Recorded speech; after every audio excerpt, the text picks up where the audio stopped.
Hoje nós vamos ver os planos da Sanepar para diversificação de receitas e melhorar muito a sua eficiência em custos ao longo dos próximos anos. Inclusive está em aprovação aqui a Diretoria de Inovação e Novos Negócios. Vamos ver então tudo que a empresa está planejando. Mas antes de falarmos desses ganhos de eficiência e diversificação das receitas, vamos entender o que isso significa para a Sanepar, porque já tem aqui algum ruidinho aí de mercado, né? O que o mercado está de olho também, tá? Então o que acontece? A Sanepar é uma empresa de saneamento, obviamente, então é como se fosse um monopólio na região a qual ela tem ali a concessão, tá? Então, quando ela ganha uma eficiência, ela precisa repartir essa eficiência com a população. Para isso existe ali as revisões tarifárias periódicas, né? Então, parte desse ganho é dividido com a população. Por quê? Qual a lógica disso? A lógica é que num mercado normal, capitalismo normal, você tem um setor aí, vamos supor que você tem uma padaria e você faz o seu pão francês ali e tudo mais, de repente, não sei, aconteceu uma coisa que o trigo está em excesso no mundo e vai ficar assim por muito tempo, existe uma redução aí de 50% no preço do trigo. Não tem como você, como padaria, querer manter os mesmos preços do pão francês ali, por exemplo. Porque o vizinho do lado vai lá e fala, puxa, diminuiu meus custos, eu vou querer vender mais, vou reduzir também o preço do frango francês. Aí vem o vizinho, a padaria do lado também reduz.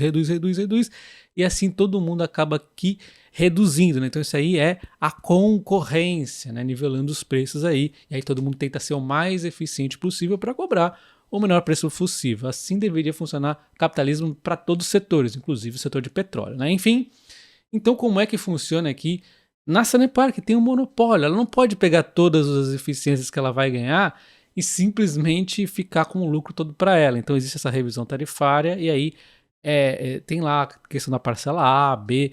A energia até seria um custo não mensurável, mas nesse caso aqui ela está fazendo alguns efeitos aqui que vai trazer uma receita adicional. E aí ela precisa repartir com a população. Então, antes dela tomar muitas dessas iniciativas aqui, meter o pé no acelerador, ela precisa discutir um pouco com o órgão lá fiscalizador para entender qual seria então, né, o justo aqui para a gente estar dividindo aí com a população. Então estão quase aí que entram em um acordo que vai ficar aí aproximadamente cerca de 75% da receita que ela for ganhar vai ficar para ela e provavelmente 25% aí para a população. Isso aqui é o que está sendo discutido. Por quê? Porque 75% não é só da Sanepar. Muitas das coisas que nós vamos ver aqui no vídeo, ela vai ter que dividir com uma empresa que vai tomar a frente ali mais na tecnologia. A Sanepar ela tem o foco aqui no esgoto e saneamento e ela não pode se diversificar tanto para outras áreas que ela não vai dominar. Então ela precisa de parceiros também. Então é como se estivéssemos aqui dividindo por 3, né? Então para a Sanepar levar isso adiante, tem que ser vantajoso para ela, tem que ser vantajoso para a empresa que está aí nessa frente junto com ela e tem que ser também vantajoso para a população. Então esse é o primeiro ponto que todo mundo tem que entender, revisão tarifária periódica a cada 4 anos e aí temos essas revisões aqui, dessas melhorias acontecendo também. Só essa explicação já vale aí o seu like e sua inscrição no canal, tá? E para ficar bem claro, nós vamos começar falando da migração da Sanepar para o mercado livre de energia. Isso aqui vai trazer uma economia de despesas na empresa muito grande. Por quê? Como vocês sabem, energia elétrica é um dos maiores, é o maior consumo aqui de custos das empresas de saneamento. Então, aqui nós já temos um grande exemplo de custo não gerenciável, tá? O que isso quer dizer? Que no primeiro momento sim, vai ser bom para a Sanepar, mas logo na sequência isso aqui existe um reequilíbrio, né? Porque isso aqui é repassado para o consumidor, porque é um custo não gerenciável, não foi um grande mérito da empresa que fez uma grande coisa revolucionária que melhorou esse custo. É só um custo de energia, embora ela tenha sido feito muito bem, né? Migrar para o mercado de energia livre aqui, mas é um ganho que é uma coisa que não é gerenciável por ela, né? Essa energia vai ficar mais cara ou mais barata. O que acontece num primeiro momento, como nós vimos ali, tendo um impacto muito ruim quando a energia fica cara, mas depois isso aqui mais para frente é repassado. Enfim, então isso aqui é um ganho indireto. Vai ganhar no que a Sanepar com essa migração? Ela vai ganhar com menor inadimplência, maior consumo, né? Porque vai ficar mais barata a água e esgoto. Então, basicamente, é um ganho indireto. Quem ganha, na verdade, a maior parte aqui, vamos assim dizer, é o consumidor, final, tá? Então esse é o primeiro ponto que vai ficar bem claro que nós estamos falando de um custo não gerenciável. Agora nós vamos entrar nos custos gerenciáveis. Aí é que a coisa fica legal e fica naquela questão que eu falei ali que a Sanepar tenta aí buscar então 75% da receita para ela e depois lá quando tiver o reajuste e tudo mais, o reacerto aí vai ficar então teoricamente, se seguir esse caminho, 25% para o consumidor final. Então nós vamos começar com o que ela já vem fazendo há um tempo, que é a utilização aqui do esgoto, tá? Como, por exemplo, o lodo do esgoto para o uso agrícola. Já produziu 300 mil toneladas de adubo de 2007 a 2022 e ela vem buscando ampliar essa frente aqui. E agora a gente entra então na inovação da empresa, como por exemplo, uma nova oportunidade nos biofertilizantes. Ela até fez aqui uma parceria para transformar lodo de esgoto em fertilizantes, tá? Então isso é que ela sempre precisa fazer algum parceiro, por isso que a gente está falando ali que ela sozinha não consegue fazer, obviamente, tudo isso. Então a gente já atua aí com adubo e a empresa vem buscando então parceiros aqui, né? Para melhorias aqui no beneficiamento do lodo, para fazer uma produção mais rápida, livre de patógenos. Tem também a questão da vacina para poder também fazer aí os biofertilizantes, além de ampliar aqui a questão do biogás. Os biofertilizantes, eles precisam dessa etapa adicional, por exemplo, de não ter o patógeno, né? E aí passa pela vacina também, diferente dos adubos, que aí é uma outra questão. Então, um passo além aqui no biofertilizantes. Então, a empresa busca aqui uma economia circular, ela vai transformar o que era custo de esgoto em receita adicional. Então, ela já gera biogás hoje, já é uma posição antiga dela, ela pretende ampliar aqui. Então, ela temos aqui o esgoto entrando, gerando biogás, mais lodo seco, né? E aí temos toda a questão aqui da própria máquina já gerar um biocombustível que retroalimenta ela. Então, uma economia circular aqui dentro. Também gera o biofertilizantes e também gera o pavers, aqui as cinzas que vai gerar o pavers, que é o bloquete, né? Então ela tenta reaproveitar o máximo possível aqui, é uma economia circular, tá? Então gera uma nova receita e para isso ela precisa de diferentes parceiros para ajudar nessa trajetória toda aqui do esgoto. Então, no caso aqui, nós temos algo que era inútil, esgoto, que era um custo, gerando, então, no final das contas, receitas adicionais, né, nessa economia circular, e tudo isso nós chamamos de um custo gerenciável. Nós temos também a empresa atuando na eficiência energética, utilizando inteligência artificial e monitoramento em tempo real. Em testes que ela fez, conseguiu economia de 13% na energia. Isso aqui eu fiquei um pouco na dúvida se vai ser um ganho não gerenciável ou gerenciável, porque afinal energia é não gerenciável, porém ela está usando aqui um pouco de, vamos dizer assim, técnica, né? Enfim, vamos ver como é que fica essa situação, mas de qualquer forma é positivo.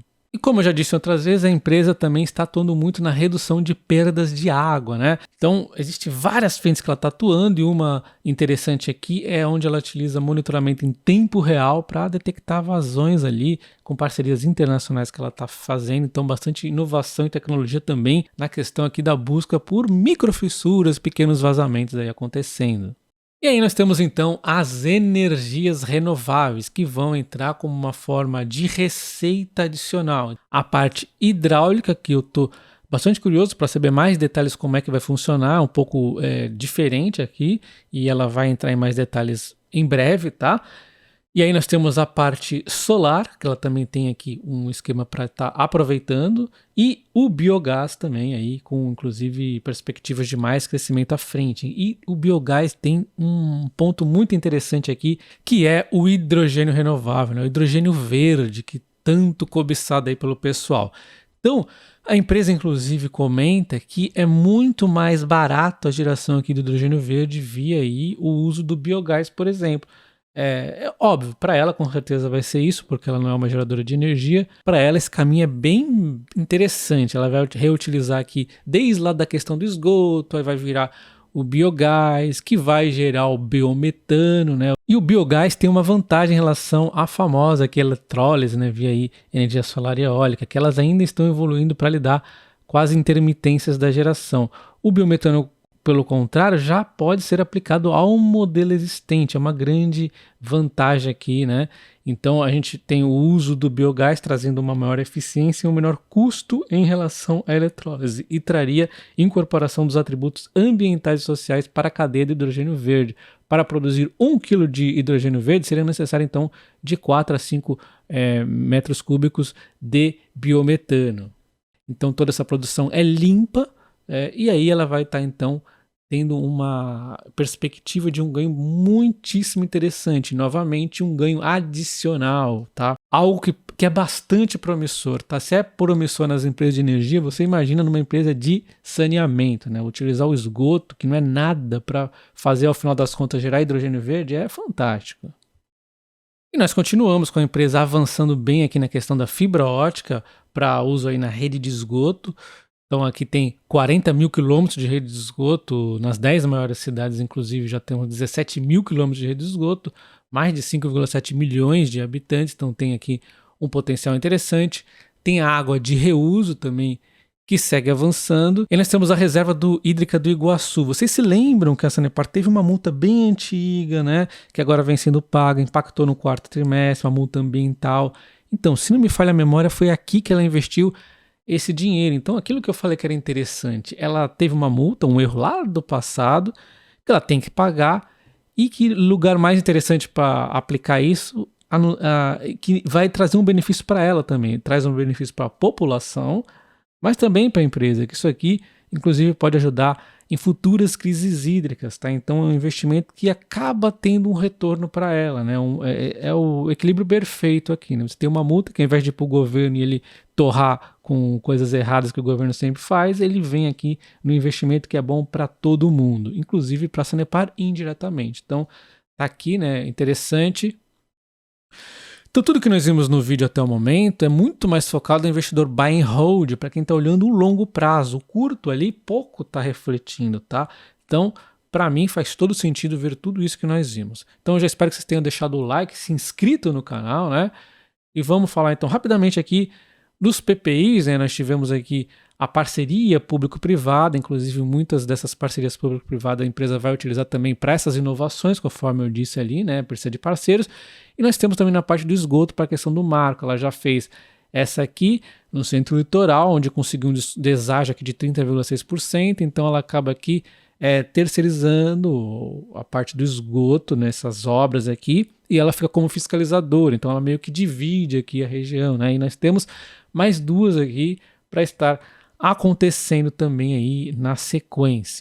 Para finalizar, a gente vê a receita da empresa melhorando por conta dos reajustes tarifários também, todas as evoluções aí que ela vem apresentando. O EBITDA, que era um perigo aqui, segundo o mercado, e eu disse que seria EBITDA recorde em 2023 e assim o será ao final do ano. E a mesma coisa no lucro, muito provavelmente também assim será, lucro recorde. De tudo isso, né, por conta que os custos tendem a dar uma melhorada aqui nesse ano, né? Inclusive a energia a gente já viu melhorando aqui nesse primeiro começo do ano, né? Então é aquela velha história, EBITDA recorde igual a provável lucro recorde quando a empresa está com endividamento controlado, como é o caso da Sanepar, e por consequência lucro sobe, cotação sobe também, como a gente está vendo acontecer, e muito provavelmente dividendos recordes, mas essa parte vai ficar mais difícil da gente ter uma certeza por conta do payout, né, que é o quanto do lucro da empresa vai virar dividendo. Nós tivemos em 2022 39,6%, e como nós estamos num momento de investimento da empresa, talvez fique realmente num 40%, ou talvez vá para 30% novamente, tá? Então, por isso que a gente não pode ter certeza absoluta que vá pagar um dividendo recorde, mas muito provavelmente vá pagar um dividendo recorde em 2023, sim, né?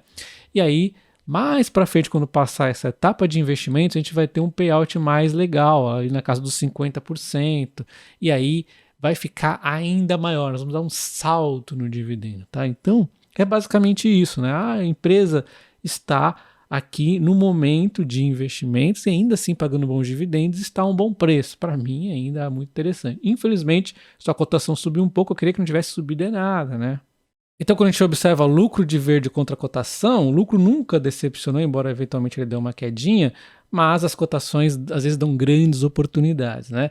E o fato é que agora as cotações vêm subindo acompanhando o lucro e talvez continue a acontecer isso. Espero até que eu esteja errado, né?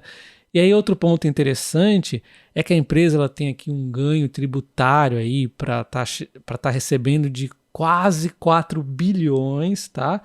Isso poderia gerar uma bela de um ganho em dividendos ou mesmo em investimentos, seja no que for. O que fato é que isso aqui poderia ainda fazer as cotações subirem ainda mais. Isso aqui não tem um prazo para ser recebido, então talvez demore um pouco.